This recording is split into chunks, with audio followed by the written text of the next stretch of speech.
السلام علیکم ورحمۃ اللہ وبرکاتہ۔ بسم اللہ الرحمن الرحیم۔ کل جو ہے سورہ آل عمران کا آخری رکوع وقت کی کمی کی وجہ سے ذکر نہیں ہوا تھا، اس کی تھوڑی تفصیل، پھر سورہ نساء شروع ہوا ہے تلاوت، اس کا خلاصہ بعد میں لوں گا۔ حضرات، سورہ آل عمران کا آخری رکوع ضرور پڑھیے، آپ لوگ ترجمے کے ساتھ پڑھیے، انگریزی میں ترجمے ہیں، ضرور پڑھیے بہت۔ اس کی خوبی یہ ہے، سورہ بقرہ میں جو آیتیں ہیں اور سورہ آل عمران میں جو آیتیں ہیں، دونوں کو کمپیئر کریں گے آپ۔ سورہ بقرہ ختم ہوتی ہے دعا کے ذریعے سے، آل عمران کا سورہ بھی ایک کیفیتی دعا بھی ہوتی ہے اور اس کا جواب اللہ تعالیٰ کی طرف سے ملتا ہے، یہ دونوں کیفیتیں۔ پھر اس کے اندر ایک بات کہی گئی ہے کہ ایمان لانے والوں، دنیا میں باطل طاقتیں بڑے کامیاب ہیں، بڑے ترقی یافتہ ہیں، خدا کو نہ مانتے ہیں، ظلم کرتے ہیں، پھر بھی ترقی کر رہے ہیں۔ مسلمانوں کو بڑی زبردست نصیحت کی گئی ہے، اے مسلمانوں، خدا کے نافرمان لوگوں کی چمک دھمک سے تم کبھی متاثر مت ہو، یہ ہم ان کو عارضی طور پر دیے ہیں، ہم تم کو جنت میں ہمیشہ کی نعمتوں سے مالا مال کرنے والے۔ پھر اس کے بعد جو ہے رات کا آخری حصہ ہو، اللہ ہم سے قریب ہو جائے، خاص کر رمضان کے اندر ایک دعاؤں کی کیفیت ہوتی ہے اللہ سے، ہم اس سے قریب ہو کے دعا کرتے ہیں۔ وہ دعا کے 3-4 لفظ آخری رکوع میں ہیں، ہے اللہ، جب تیرے پاس آئیں گے وہاں کی ذلت سے بچ جائیں گے تو وہی ہماری اصلی کامیابی ہے، وہاں ہم کو کوئی مدد کرنے والا نہیں ہے۔ اے پروردگار، تو نے ایک رسول کو بھیجا، اس نے ہمارے لیے دعوت دی، ہم نے اس کی دعوت کو سنا، عمل کیا اور ایمان لائے۔ اے پروردگار، اس کے بل بوتے پہ جب ہم تیرے پاس آئیں تو نیک لوگوں میں ہمارا بھی شمار فرما لے۔ ایک اور پیارا جملہ جو اللہ سے اتنا قریب کر دیتا ہے، اے پروردگار، دعاؤں میں کتنے دعائیں ایسی ہم نہیں کر سکتے ہیں کہ مانگ سکتے۔ ایک بڑی پیاری دعا ہے، وہ دعا یہ ہے، اے پروردگار، تو نے تیرے رسولوں کو جو وعدہ کیا ہے وہ ہم کو دے دے، تیرے رسولوں کو جو تو نے وعدہ کیا ہے وہ ہم کو دے دے۔ اس رات کی کیفیت میں گناہوں کو ٹولتے ہوئے جنت کی قربت کے ساتھ اللہ کے قریب ہو کے جب دعا کرتے ہیں، فوری اس کا جواب اللہ تعالیٰ دیتا ہے، تمہاری دعا کو میں نے سن لیا، تم میں مرد عورت جو ہے ان کے سارے گناہوں کو میں معاف کر دیتا ہوں اور تم کو وہ جنت میں داخل کروں گا جس کا میں نے وعدہ کیا ہے۔ یہ رکوع کو پڑھیے، بڑی کیفیت والا رکوع ہے۔ پھر آخری آیتیں جس میں کہا گیا ہے، اے مسلمانوں، اے ایمان لانے والوں، فکر مت کرو، تم کامیاب ہوں گے، تم کامیاب ہوں گے۔ 4 چیزوں کو اپنا لو، ایمان لاؤ، صبر سے رہو، استقامت سے رہو، دین پہ جمے رہو، کبھی کمزوری نہ دکھاؤ، باطل طاقتوں کے آگے کبھی جو ہے مایوس نہ ہو، ہمت سے کام کرو اور یقیناً تم کامیاب ہوں گے۔ یہ آخری آیت جو ہے صابرو رابطو کے انداز سے جو ختم ہوتی ہے، بڑی کیفیت والی صورت ہے۔ اللہ تعالیٰ سے دعا ہے کہ 2 عظیم ترین صورتوں نے ہم نے سنا اور پڑھا ہے، اے پروردگار، یہ دونوں صورتیں ہمارے لیے قیامت کے دن نجات کا ذریعہ بنا دے اور انہیں ایمانی کیفیتوں سے بھرپور کر دے۔ اے اللہ، اللہ والوں کی جو دعائیں اس میں نقل کی گئیں وہ دعائیں ہم بھی مانگتے ہیں۔ اے پروردگار، وہ وعدے تو نے جو رسولوں سے کیا ہے وہ تمام وعدے ہم کو بھی فرما دے۔ آمین وآخر دعوانا۔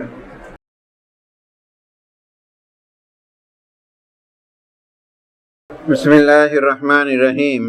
محترم بزرگوں، دوستوں اور نوجوان ساتھیوں اور معزز ماں بہنوں، اب ایک اہم ترین سورہ تلاوت کیا جا رہا ہے۔ یہ بھی مدنی سورہ ہے، اس کے احکام بڑے وسیع و بلیغ ہیں۔ خاص کر میں آج پیغام دینا چاہ رہا ہوں میری ماں بہنوں سے، نوجوان جو ہے بیٹیوں کو، ذرا سوچئے کہ آپ کے بغیر اسلام کی تصویر نامکمل۔ ہر دور کے اندر آپ کا ساتھ رہا ہے، آپ نے انقلابیں برپا کی ہیں، آپ کے بغیر جو ہے اسلام مکمل نظام نہیں ہو سکتا۔ یہ تاریخ آپ کے سامنے ہے، لیکن آج کی دنیا میں ہم جھانکتے ہیں، دیکھتے ہیں، کبھی بڑی مایوسی ہوتی ہے کہ اللہ نے جس قوم کی عورتوں کو جو مرتبے دیے ہیں، آج اس مرتبے کو ہم نے فراموش کر دیا۔ میری ماں بہنوں، آپ کے نام پر ایک سورہ قرآن کے اندر رکھا گیا ہے، آپ کے نام پر سورہ نور اور سورہ احزاب میں تذکرے کیے گئے ہیں۔ تاریخ اسلام کو پڑھیں گے تو انبیاء علیہ السلام کی تاریخ میں حضرت حاجرہ کی تاریخ آپ کے سامنے ہے، اور پھر فرعون کی بیوی حضرت آسیہ کا ایمان آپ کے سامنے ہے۔ پھر اس کے بعد صحابہ کے دور میں آئیں گے، بڑی بڑی جنگوں کی تبدیلی عورتوں کی ایمان کی وجہ سے ہوئی ہے اور ان کے عزم کی وجہ سے ہوئی ہے۔ آپ کو اللہ تعالیٰ نے ماں کی حیثیت سے ایک مرتبہ دیا کہ آپ کے قدموں کے نیچے جنت ہے، بیٹی کی حیثیت سے ایک مرتبہ دیا، بیوی کی حیثیت سے ایک مرتبہ دیا، بہن کی حیثیت سے ایک مرتبہ دیا۔ اتنے تمام خوبیاں اللہ نے دی ہے، اور آپ سے اللہ تعالیٰ کام بھی لینا چاہتا ہے، لیکن آج آپ نے مقام کو کھو دیا ہے۔ اور آج تاریخ پڑھیے، آپ تاریخ مسلسل پڑھتے آئیے، آپ نے کیا کیا انقلاب دنیا میں برپا کیے ہیں۔ تحریک اسلامی کے لیے، تبلیغ اسلامی کے لیے آج عورتوں نے جو قربانیاں دی ہیں اسلام میں، کہیں اس کی مثالیں جو ہے آج کے دور میں بڑی مشکل سے ملتی۔ یہ بڑا اہم ترین عنوان ہے آج۔ میری ماں بہنوں بیٹیوں، اس پیغام کو لیجئے، اللہ نے آپ کا مقام کتنا اونچا کیا ہے، اور آپ کی غفلت سے صرف ایک گھر نہیں، ایک جنریشن برباد ہو سکتا ہے، ایک نسل برباد ہو سکتی ہے۔ اللہ نے آپ کے مقام اور مرتبے کو فرمایا ہے، اس کا خیال کیجئے۔ ان آیتوں کے اندر یہ بڑا اہم پیغام دیا گیا۔ میں اکثر جو ہے سال کا آخری ہوتا ہے یا رمضان جب شروع آتا ہے، پرسوں بھی چند دن پہلے کچھ کتابیں، the ideal Muslim women's in the Islam, the ideal Muslim women's in the world, ایسی بہت ساری انگریزی کتابیں ہیں، میں اپنے بچوں کو بھی دیا ہوں۔ اس کے ساتھ ساتھ میں کچھ غیر مسلم بچوں کو بھی دیا ہوں۔ ایک تجربہ بتا رہا ہوں میں آپ۔ غیر مسلموں نے چند دن کے بعد لڑکیاں آ کے مجھے پوچھنے لگیں، سر آپ جو کتابیں دیے ہیں وہ ایسی کتابیں ہم کو دیجیے، ہم پڑھنا چاہتے ہیں۔ دیکھیے کتنی ان کے اندر جستجو ہے۔ اب ہمارے بچوں کو میں نے دیا، پوچھا یہ کتاب پڑھے کیا؟ مجھے جواب جو ملا تو بڑی مایوسی ہوتی ہے۔ ابھی گزشتہ مہینے میں بہت بڑا بک فیئر لگا NTR گارڈن کے اندر، آپ نے دیکھا وہاں پہ اسلامک اسٹال بھی لگا ہوا تھا۔ کئی دن تک سروے کیا گیا، کہیں بھی جو ہے مسلمانوں کی کوئی تعداد نہیں۔ بعد میں غیر مسلموں کی تعداد اسلامک بک اسٹال میں بھری ہوئی تھی، اور انہوں نے کتابوں کو خریدا اور پڑھنا شروع کیا۔ یہ تبدیلی آ رہی ہے۔ ہم کہاں بیٹھے ہیں، کہاں ہمارا مرتبہ؟ اگر ہمارے اندر بیداری نہ ہو، اللہ کا ڈر نہ ہو، خوف خدا نہ ہو، تو یاد رکھیے اللہ کے رسول آخری زمانے میں ایک حدیث کہے تھے، کیف تغا نساؤکم، وہ دور کیسا ہوگا تمہاری عورتیں تمہارے سے بے قابو ہو جائیں، وفسد شبابکم، تمہارا نوجوان طبقہ بد چلن ہو جائے، وترک جہادکم، یہ ایک دوسرے کو نصیحت کرنے کا کام بھی اگر چھوڑ دیا جائے۔ یہ سن کر صحابہ کرام کے آنسو جارو ہو گئے اور کہنے لگے، اے اللہ کے رسول، کیا ایسا بھی وقت آئے گا ہماری امت پر؟ اللہ کے رسول صلی اللہ علیہ وسلم نے فرمایا، اس سے بھی بڑا کٹھن دور آئے گا، نصیحت کرنے والے کو لوگ مذاق اڑائیں گے، برائی پھیلانے والے کا جو ہے انکریج کریں گے۔ آج میری بیٹیوں، اگر آپ اسلام کو سمجھیں، یونیورسٹی اور کالج کے اندر آپ تبدیلی لا سکتے ہیں، اپنے گھروں کے اندر تبدیلی لا سکتے ہیں۔ آپ کی ایک بیداری سے نسلوں کے نسلیں بیدار ہو سکتی ہیں، آپ کی ایک غفلت سے نسلوں کی نسلیں بہت پیچھے جا سکتی ہیں۔ یہ مضامین ہیں اس سورے کے اندر۔ میں انشاءاللہ تعالیٰ وقفے سے آپ کا ذکر کروں گا۔ یہ سورے کا پرپز اور مقصد، آپ کو جو قرآن نے آپ کا مقام رکھا ہے اس کو سمجھیے، اور جو ہے مرتبہ کو نبی کریم صلی اللہ علیہ وسلم نے مردوں سے بھی کہا، ایک آدمی بہت اچھا ہو سکتا ہے، لیکن حضور نے فرمایا خیرکم خیرکم لاہلہا، تم میں سب سے انسان اچھا وہ ہو سکتا ہے جو اپنے گھر والوں کے ساتھ، اپنے بیویوں کے ساتھ اچھے رہو۔ یہ کیا طریقہ، کیا اسلام دیا ہے۔ دیکھیں آج ہم کہاں بیٹھے۔ اللہ سے دعا ہے اللہ تعالیٰ ہمیں سمجھنے کی توفیق نصیب کرے۔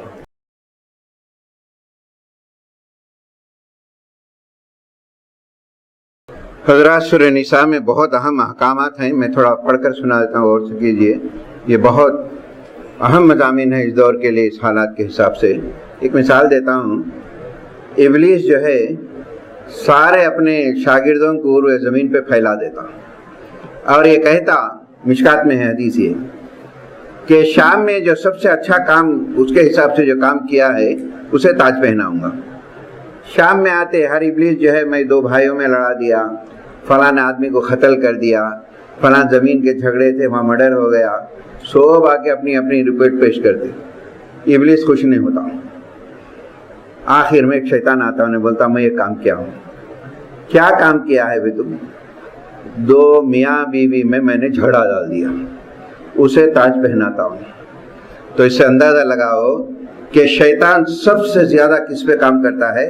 میاں بیوی کے جھگڑے میں، کیونکہ پورا خاندانی نظام بگڑ جاتا ہے، پورا خاندانی نظام بگڑ جاتا ہے۔ اور اسلام یہاں بار بار کہتا ہے، ایک نے 3-4 آیتیں آئی، خدا کے لیے اس نظام کو بکھرنے مت دو، تو ان اختلافات کو جو ہے توڑو مت۔ بچے ہیں، پالے ہیں، بڑے کریں، غلطیاں ہوئے ہیں، اپنی انا کے لیے ان کی زندگی کو برباد نہ کریں۔ اب ان کے مضامین سنیے، کیونکہ وقت بڑی مسئلے سے کھینچنا پڑتا مجھے، کہ اس میں کہا گیا ہے کہ دیکھو شادی بیاہ میں خیال رکھو، سیدھے شادی ہو، اور اس میں ایک آیت یہ ہے رشتے ناتوں کا خیال رکھو، خاندان بکھر گئے، ٹوٹ گئے۔ آج سب کچھ ہونے کے باوجود جو چیز نہیں ہے وہ محبت نہیں۔ پہلے کچھ بھی نہیں تھا، محبتیں تھی، آج سب کچھ ہے، محبتیں ٹوٹ گئی۔ ایسے ہی راتوں میں بھی ہماری دعائیں معلق ہوتی ہیں، خاندان اگر کٹے ہوئے۔ خدا کی رضا کے لیے آپس میں یہ کریے۔ پھر اس کے بعد جو ہے بڑا ایک کام کیا، دیکھیے 14 رکوع میں کہا گیا ہے اگر نادانی سے کوئی برا کام ہو جائے، نادانی سے توبہ کر لو، اللہ معاف کر دے۔ اس کے بعد کا ٹکڑا ڈر لگتا ہے صاحب، اس کے بعد کا ٹکڑا یہ ہے اگر تم برا کام کرتے ہوئے موت واقع ہو جائے تمہارا شمار کافر میں ہوگا۔ موت کا کوئی وقت تعین نہیں، کبھی بھی موت آ سکتی ہے۔ عورتوں کے ساتھ بھلے طریقے سے زندگی بسر کرو، اللہ نے اس کے اندر یہ خرابی نظر آتی ہے آپ کو، اللہ نے اس کے اندر اور خوبیاں رکھی ہیں، ان خوبیوں کی وجہ سے اس کو چاہنے لگو۔ یہ بہت ضروری ہے آج معاشرے کے اندر ان چیزوں کو پڑھیے آپ۔ پھر اس کے بعد جو ہے ایک دوسرے کا مال ناجائز طریقے سے نہ کھاؤ۔ اگر تم بڑے بڑے گناہوں سے بچتے رہو، چھوٹے گناہ حساب میں بھی نہیں رکھیں گے اللہ تعالیٰ فرمائے۔ اگر کسی کو دیا ہے اللہ تعالیٰ، اس پہ جو ہے حسد جلن مت کرو، یہ اللہ کا فضل ہے، اس کو دیا ہے، تم کو بھی دیں گا اللہ تعالیٰ، اس کے حساب سے اس کو دیا ہے، اس کے حساب سے تم کو دیا ہے، حسد جلن نہ کرو۔ جو کچھ تم بھلائی کرو گے اس کا ثواب ملنے والا ہے۔ پھر تیسرے رکوع میں بڑی امپورٹنٹ آیت ہے، ایک آیت اگر ہمارے معاشرے کے مسلم عورتیں سمجھ جائیں، اللہ تعالیٰ نے فطرتاً خاندانی نظام کو بہترین طریقے سے چلانے کے لیے عورت کو یہ ذمہ داری دی ہے، نہ دیا ہے بلکہ حضور کا نام امین ہے۔ یہ لفظ عورت کے لیے حضور نے فرمایا یہ امین ہے، اپنے شوہر کے مال کی حفاظت کرتی ہے اور وہ بچوں کی تربیت کرتی ہے۔ آج نظام الٹا ہونے کے نتیجے ہمارے سامنے ہیں، تفصیلات کرنے کی ضرورت ہے۔ میاں بیوی میں تعلقات بگڑ جائے، دونوں طرف کے لوگ، ادھر لڑکی والے بھی ہو لڑکے والے بھی ہو، ملانے کی کوشش کرو۔ آج لڑکی والے تو میں اکثر کبھی کاؤنسلنگ بھی کرتا ہوں تو بچوں کو بلاتا ہوں، ماں باپ کو بلاتا ہوں، یقین جانے کہ بچوں میں کبھی اختلاف نہیں ہوا ہے۔ ہم خوش رہنا چاہتے ہیں، بڑوں کی وجہ سے ہوتا ہے۔ خدا کے لیے یہ معصوم بچوں کو جو ہے غلط ڈائریکشن مت دیجیے، خاندان تباہ ہو جائے، یہ خیال رکھیے۔ حسن سلوک سے پیش آؤ، اللہ تعالیٰ جو ہے اس کا بڑا ثواب رکھنے والا۔ اللہ تعالیٰ سے دعا ہے ان احکام پہ ہمیں سنجید سے غور کرنے کی توفیق عطا فرمائے۔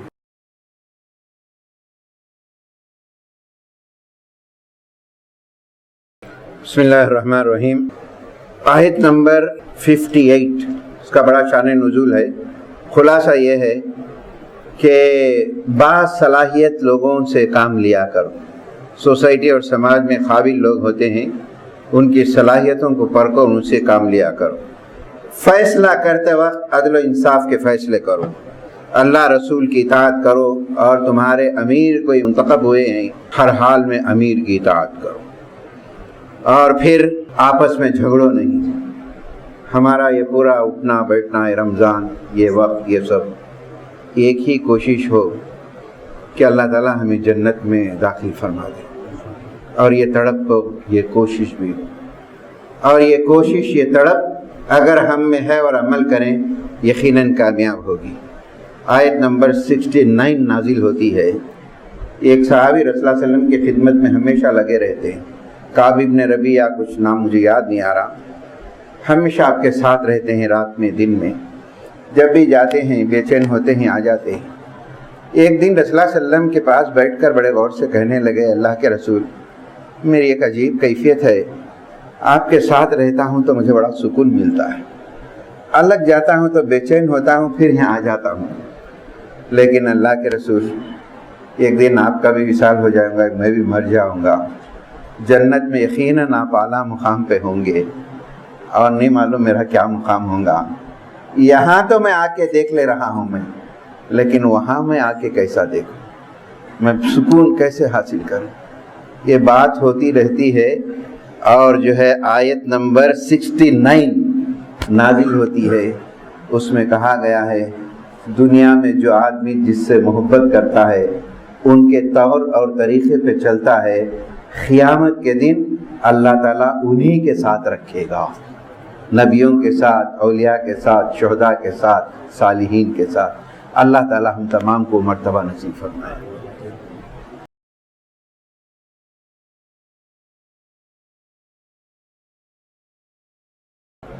بسم اللہ الرحمن الرحیم۔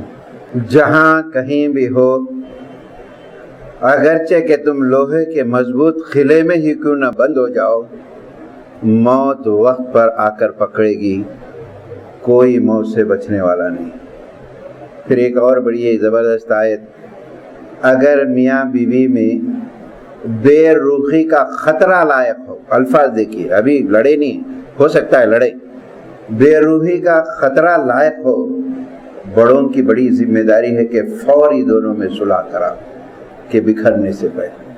5ویں پارے کی آخری آیت، اے ایمان لانے والو، اگر تم ایمان لائے اور شکر گزاری کرے، کیا پڑی ہے اللہ تعالیٰ تم کو مصیبتوں میں ڈال، لئن آمنتم لشکرتم، ایمان لاؤ اور شکر گزاری کرو تو کیا پڑی۔ میری ماں بہنوں، میں نے شروع سے ہی سورہ نساء کے تعلق سے بات کہی ہے، آج ایک پیغام آپ کو میں بہو بیٹیوں کو دینا چاہتا ہوں۔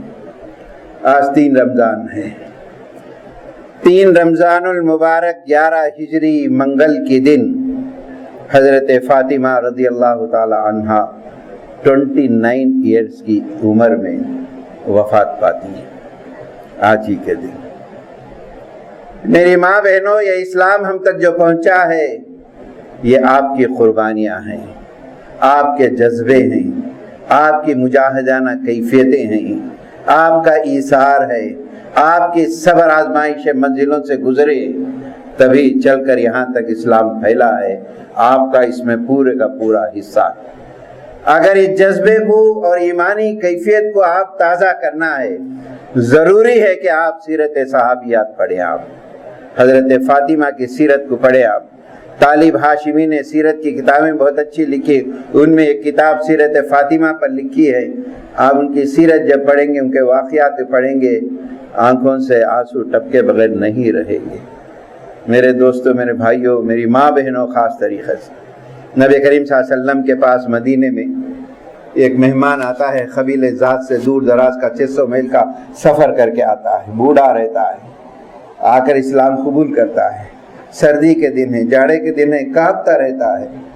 حضور پوچھتے ہیں، ہے کوئی اس کو ایک چادر نصیب کرے، یہ سردی سے کانپ رہا ہے۔ حضرت علی رضی اللہ عنہ اپنا امامہ نکالتے ہیں، اس کے جاڑے کی فکر کر کے اس کو پوچھتے ہیں، بھائی کچھ کھائے پیے؟ وہ کہتا ہے، قبیلہ ذات کے لوگوں میں سب سے غریب ترین انسان میں ہوں، کئی دن سے پیدل سفر کر کے آیا ہوں، بھوک میں رہا ہوں۔ اللہ کے رسول صلی اللہ علیہ وسلم کو فکر تھی ایمان تو لا چکا ہے، لا لیا، اب کیا ہے جان؟ ایک صحابی رسول عمران ابن حسین کو بھیجتے ہیں، اے عمران حسین جاؤ مدینے کے اندر کہیں اس کے کھانے کا انتظام تو ہو جائے۔ عمران بن حسین مدینے کی گلیوں میں ایک ایک صحابے کے گھر جاتے ہیں، پوچھتے ہیں اللہ کے دربار میں ایک مہمان آیا ہوا ہے، کھانے کا انتظام۔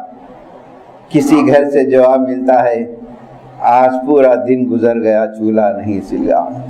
کسی کے گھر میں جواب ملتا ہے 2 دن گزر گئے ہیں۔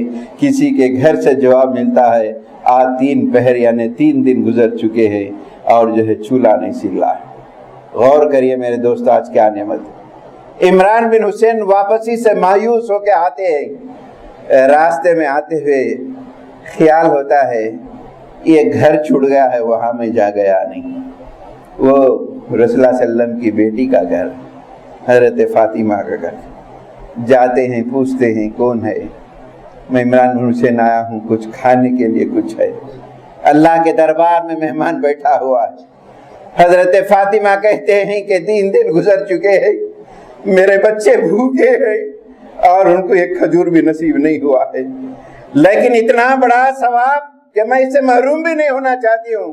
میرے پاس یہ قیمتی چادر ہے، فلاں یہودی کے پاس لے جاؤ اور اس کو سلام کہو کہ فاطمہ بنت رسول نے بھیجا ہے، یہ چادر لے اور کچھ جو آٹا دے لے کر آؤ۔ وہ جا کے سلام کہتے ہوئے یہ پیغام بھیجتا ہے، یہودی متاثر ہو جاتا ہے اور اسی وقت کلمہ پڑھ لیتا ہے، اور حضرت فاطمہ جو ہے بخار کی حالت میں رہتے ہیں، اٹھ نہیں سکتی ہیں۔ روٹی بنا کے دیکھتی ہیں، حضور کے پاس آتے ہیں، دیتے ہیں، اور حضور کو عمران بن حسین اطلاع دیتے ہیں اے اللہ کے رسول آپ کی بیٹی بہت بیمار ہے، اٹھ نہیں سکتی ہے، بخار کی حالت میں ہے، پھر بھی یہ دیے۔ باپ اپنی بیٹی کی یہ کیفیت کو سن کر جو صاحب اولاد ہے ان پر کیا گزرتی ہوئی۔ وقت کا پیغمبر، مدینے کے دربار کا پیغمبر، اور اس کے گھر کی یہ حالت۔ نبی کریم صلی اللہ علیہ وسلم بے چین ہوتے ہیں، فوری عمران بن حسین کو لے کر گھر جاتے ہیں، بیٹی کے گھر کھٹکا مارتے ہیں، پوچھتے ہیں کون ہے؟ بیٹی میں آیا ہوں، تیرا باپ محمد۔ فاطمہ کہتی ہے اے ابا جان، پردہ کرنے کے لیے صرف ایک ہی چادر میں اوڑی ہوئی ہوں، ایک ہی چادر میں اوڑی ہوئی ہوں۔ اللہ کے رسول نے اپنی ایک چادر دیتے ہیں اور کہتے ہیں بیٹی اس سے پردہ کر لو۔ تم پردہ کرنے کے بعد نبی کریم صلی اللہ علیہ وسلم جاتے ہیں، ہاتھ رکھتے ہیں، گرمی اتنی ہوتی ہے تڑپتی رہتی ہے، نبی کریم صلی اللہ علیہ وسلم کی آنکھوں سے آنسو نکلتے ہیں، آپ کے آنسو حضرت فاطمہ کے چہرے میں پڑتی ہے اور بیٹی بھی روتی ہے اے ابا جان میری طبیعت ٹھیک نہیں ہے، اب دعا کریے۔ اللہ کے رسول نے ان کی پیشانی پہ ہاتھ رکھتے ہیں اور کہتے ہیں بیٹی میں اللہ سے مانگ کر کبھی نامراد نہیں ہوا ہوں، بیٹی میں آج اللہ سے جو ہے دنیا کے بدلے آخرت کو مانگ لیا ہوں۔ نبی کریم صلی اللہ علیہ وسلم ہاتھ اٹھاتے ہیں، بیٹی کے اس عمل کو قبولیت کی دعا کرتے ہیں۔ حضرت فاطمہ جب انتقال ہوتی ہیں، فاطمہ بنت امیس حضرت ابو بکر کی بیٹی ان کو بلاتی ہیں، بلا کے نصیحت کرتی ہیں دیکھو میں مر جاؤں گی، انتقال ہو جائے، رات میں میرا جنازہ لے جانا اور میرے جنازے کو کھجور کے پتوں سے اتنا ڈھانپ دینا کہ کسی مرد کی نگاہ نہ پڑ سکے۔ یہ حیادار عورتیں تھی، یہ حیادار پیغمبر تھے، اسلام کے لیے ہمیں یہ میسج دیا ہے میرے دوست۔ سورہ نساء بھی ہم نے پڑھا، یہ بھی ہے۔ میں اللہ تعالیٰ سے دعا کرتا ہوں ہماری بہو اور بیٹیوں کو جو ہے اسلامی تہذیب و کلچر اور واقعات، یہ صحابیات کی زندگی سے انہیں متاثر ہونے کی توفیق نصیب فرمائے، آمین۔